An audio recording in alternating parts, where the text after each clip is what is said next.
கடைகள்ல கிடைக்கிற மாரியே வீட்லயே ரொம்ப ஈஸியா எக் பப்ஸ் எப்படி செய்யறதுன்னு பார்க்கலாம் வாங்க. அதுக்கு 1 1/2 கப் அளவுக்கு மைதா, தேவையான அளவு உப்பு சேர்த்துட்டு கொஞ்சம் கொஞ்சமா தண்ணி தெளிச்சு சப்பாத்தி மாவு பதத்துக்கு பிசைஞ்சு எடுத்துக்கோங்க.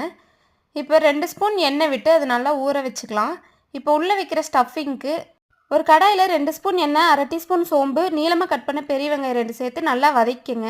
வெங்காயம் நல்லா வதங்கினதுக்கு அப்புறமா ஒரு சின்ன தக்காளி, தேவையான அளவு உப்பு, 1/4 டீஸ்பூன் மஞ்சள் தூள், 1/2 டீஸ்பூன் மிளகாய் தூள், கொஞ்சமாக காஷ்மீரி மிளகாய் தூள், 1/2 டீஸ்பூன் கரம் மசாலா சேர்த்துட்டு பச்சை வாசனை போக வதக்கி தனியாக எடுத்து வச்சுக்கோங்க. இப்போ பிசைஞ்ச மாவை இந்த மாதிரி பெரிய உருண்டைகளாக பிரித்து வச்சுக்கோங்க. இப்போ இது மாதிரி சப்பாத்தி மாதிரி திரட்டிட்டு அது மேலேயே கொஞ்சமாக எண்ணெய், வரமாவு தூவி ஒன்று மேலே ஒன்று இந்த மாதிரி வச்சு பெரிய சப்பாத்தியாக திரட்டிக்கோங்க. கத்தி வச்சு சைடெல்லாம் பாக்ஸ் ஷேப்புக்கு இந்த மாதிரி கட் பண்ணி எடுத்துட்டு 6 போர்ஷனாக பிரிச்சுட்டு நம்ம ரெடி பண்ணி வச்சுருந்த மசாலா பாதி முட்டையை வச்சு இந்த மாதிரி மடிச்சுக்கோங்க. இதே மாதிரி எல்லாமே மடிச்சுட்டு நல்லா சூடான எண்ணெயில் 2 பக்கம் கோல்டன் ப்ரௌன் வர வரைக்கும் பொரிச்சு எடுத்திங்கன்னா சூப்பரான எக் பப்ஸ் ரெடி.